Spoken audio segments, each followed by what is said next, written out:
2017 सन 2017 है। 2017 में एक ही कीमत पर, सन है ये, ईयर है, ईयर 2017। देखो, 6 चीजों को 25% प्रॉफिट पर खरीदा, मतलब 150% का प्रॉफिट। 4 चीजों पर यहां पर क्या हो रहा है, नहीं इससे मत समझो आप, तो थोड़ा सा सोचो कि 6 चीजों पे आपने कमाया, 4 चीजों पे आपको लॉस हुआ, है ना। 6 पर कमाया, 4 पे लॉस हुआ, मतलब 2 यहां पे आ जाएगा, 2 बराबर आपका प्रॉफिट हो जाएगा। तो 2 चीजों पे आपने कमाया और यहां प्रॉफिट परसेंट कितना है, 25 है, मतलब टोटल प्रॉफिट कितना है, 50। और रियल में कितने का प्रॉफिट है, 2000 का। 50% अगर 2000 है तो 2000 अगर 50% तो 100% क्या, तो ये आपका कितना आ जाएगा, 5 चौक 20, मतलब 4000। सोचो थोड़ा, 6 चीजों पे कमाया और 4 चीजों पे लॉस हुआ। 6 पर कमाया, 4 पे लॉस हुआ, मतलब 2 तो अभी बच रहा है ना, 2 पर प्रॉफिट हो रहा है।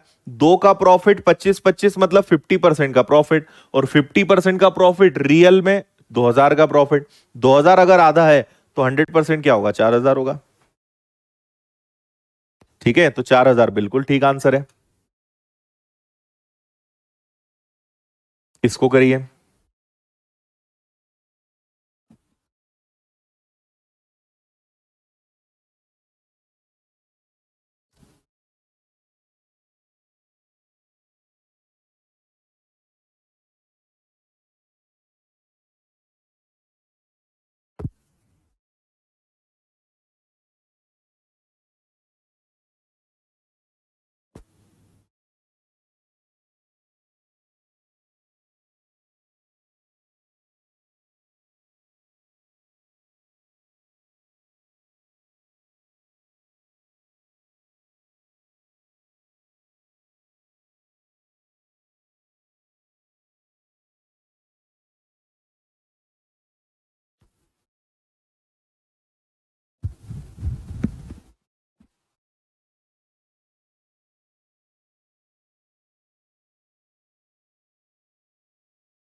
चलो देखें, सुनिए। ए ने कोई चीज बी को दी, बी ने कोई चीज सी को, सी से डी, डी को ई। तो आपके पास 5 लोग हैं, ए, बी, सी, डी और ई, है ना। ए ने 12.5% का प्रॉफिट लिया।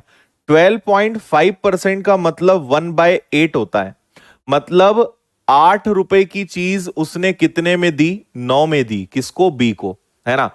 बी ने 16/2/3% का प्रॉफिट, 16/2/3 होता है 1/6। अब इसका अगर मैं 1/6 निकालूंगा तो पॉइंट में चला जाएगा। और देखो, अनुपात तो सब अपने हाथ में होता है, अनुपात में हम जो चाहें वो कर सकते हैं। तो ये 9 है, 6 से कट जाएगा पर पॉइंट में आएगा।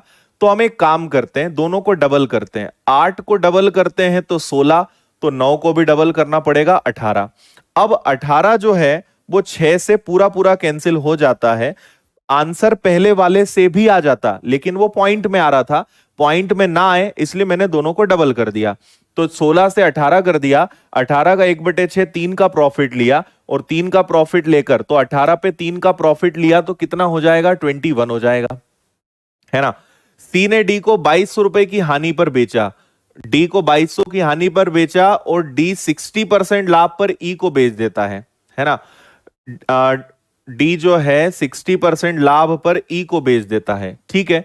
ये इनका पॉइंट हो गया। 60% का मतलब क्या होता है, 3/5, ठीक है।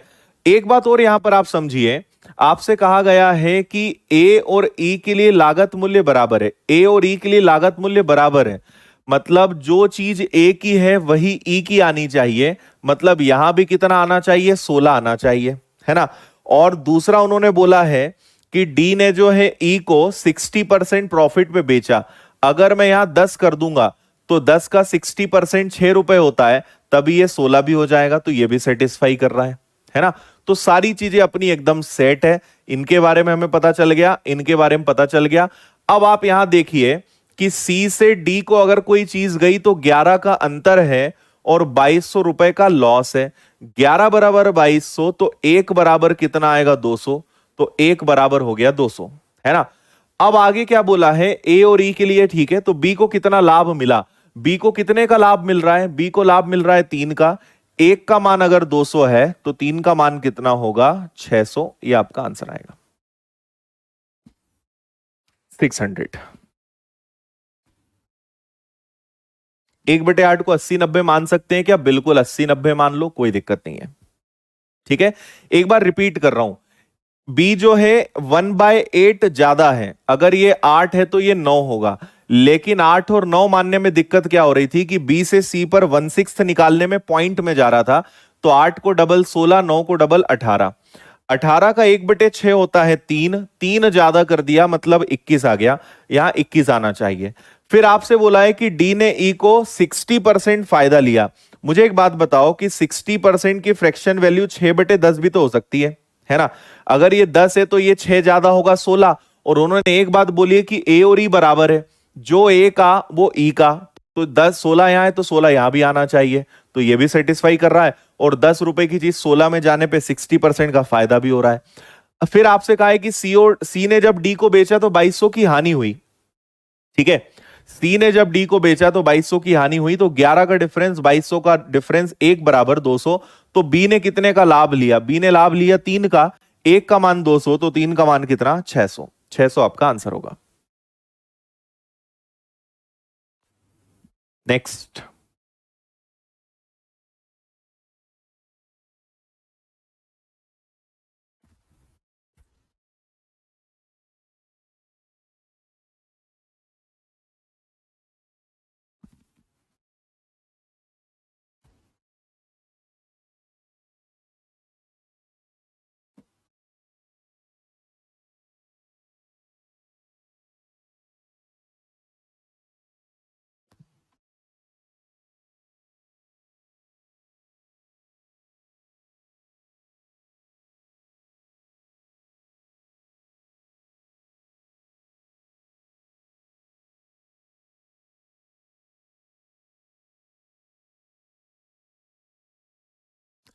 देखिए, किसी पुस्तक विक्रेता ने 500 किताबें 2000 रुपए में खरीदी, ऐसे बेचना चाहता है कि 50 किताबें फ्री पड़े। देखो, इसका बहुत आसान तरीका है, आपने 20,000 रुपए में कितनी किताबें खरीदी 500, मतलब एक किताब कितने की 40 रुपए की एक, है ना।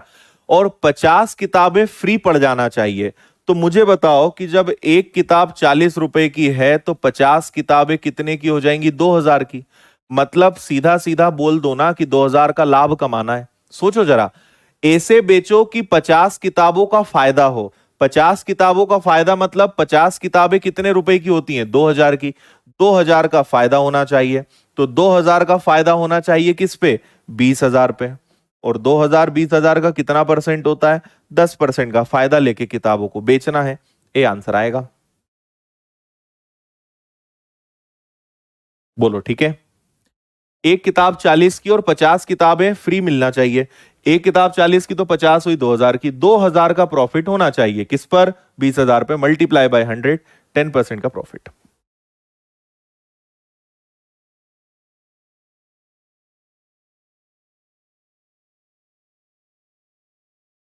हाँ, और इसको आप डायरेक्ट भी कर सकते हो, इतना तो है ही। और कुल मिला के आपको 50 किताबों का फायदा लेना है 500 किताबों पर, मल्टीप्लाई बाय 100।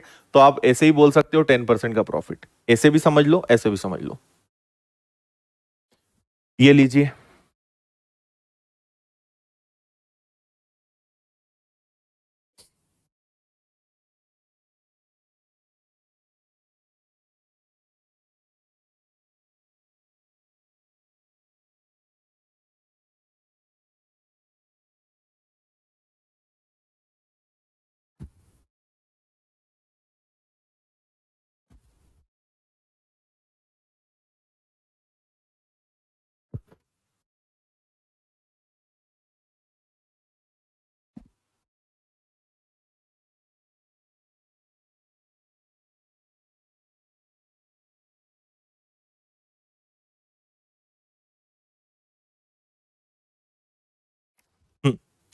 एक दुकानदार अंकित मूल्य पर 7/7% का डिस्काउंट देता है, इसके बावजूद 16/3% का प्रॉफिट कमाता है।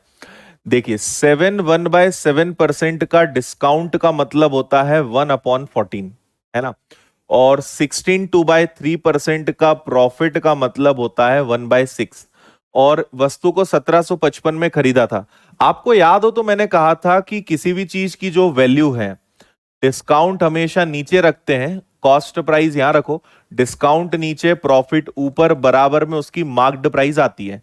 हमें उसकी कॉस्ट पता है कि 1755 है, डिस्काउंट नीचे रखते हैं, ये डिस्काउंट है, 14/1 का डिस्काउंट है मतलब 13/14, और 6/1 का प्रॉफिट है मतलब 7/6। इतना सा हल करना है।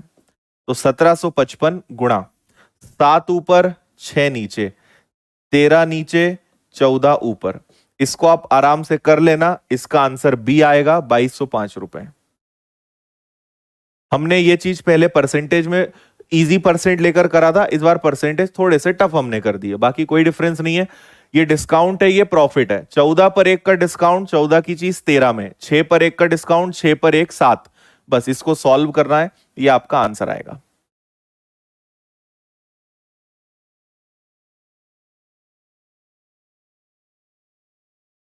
चलिए, तो फिलहाल हम यहीं रुकेंगे। इसके आगे के मैं आपको, इस चैप्टर में हम टोटल 150 क्वेश्चंस करने वाले हैं, तो मैं आपको क्वेश्चन नंबर 136 से लेकर क्वेश्चन नंबर 150 तक होमवर्क में दे रहा हूं। ये सभी प्रश्न आज की पीडीएफ में आपको मिलेंगे, और बड़े ही शानदार शानदार प्रश्न हैं। कोशिश करेंगे कल चैप्टर फिनिश हो, कल नहीं होगा तो फिर परसों होगा, ठीक है। तो आप इन प्रश्नों को एटलीस्ट थोड़ा सा अपना समय, अमूल्य, आपका बहुत अमूल्य समय है, आपके पास समय खराब करने के लिए बहुत चीजें हैं, पर प्लीज पढ़ाई के लिए थोड़ा सा टाइम निकाल लेना। इन प्रश्नों को बस पढ़ के आ जाना, इतना भी कर लोगे तो बहुत है। इतना तो, थोड़ा बहुत तो अब अपने जीवन में कुछ करना है तो थोड़ी बहुत पढ़ाई तो करना पड़ेगी, तो थोड़ा सा समय निकाल लेना। अगर समय पढ़ने का बिल्कुल नहीं है तो थोड़ा सा पढ़ के इनको बस एक बार आ जाना, बाकी फिर कल मैं आपको समझाऊंगा तो आपको समझ में आ जाएगा, ठीक है। चलिए, तो कल होती है मुलाकात। बाय बाय, जय हिंद, वंदे मातरम, भारत माता की जय, टेक केयर।